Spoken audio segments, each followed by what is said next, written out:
இன்றைக்கி என்ன சமையல் பார்க்கலாம் வாங்க. வழக்கம் போல் சுட சுட சோறு தான், அது அப்புறமா வைக்கிறேன். முருங்கைக்கீரை பொரியல், கேரட்டு பீன்ஸு பொரியல், அவரைக்காய் பொரியலும் இருக்குது.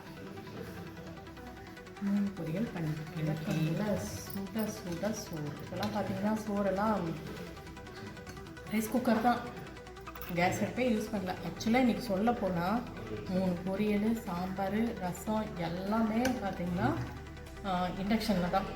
ரைஸ் குக்கரில் வச்சாச்சு. தாளிக்க மட்டும், சாம்பாருக்கு தாளிக்க மட்டும் கரண்டியை கேஸ் பற்ற வச்சேன். வேறு எதுக்குமே இன்றைக்கி கேஸே பற்ற வைக்கல. அவ்வளோதான், கேஸே இல்லாமல் எனக்கு சமையல் முடிச்சாச்சுன்னு வச்சுக்கோங்களேன்.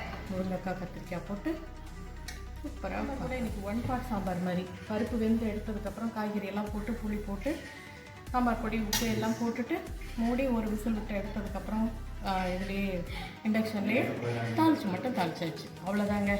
இன்றைக்கி சமையலையும் கூட ரசம் இருக்குது, தயிர் இருக்குது. இந்த வீடியோ உங்களுக்கு பிடிச்சிருந்துச்சுன்னா லைக் பண்ணுங்கள், ஷேர் பண்ணுங்கள், கமெண்ட் பண்ணுங்கள்.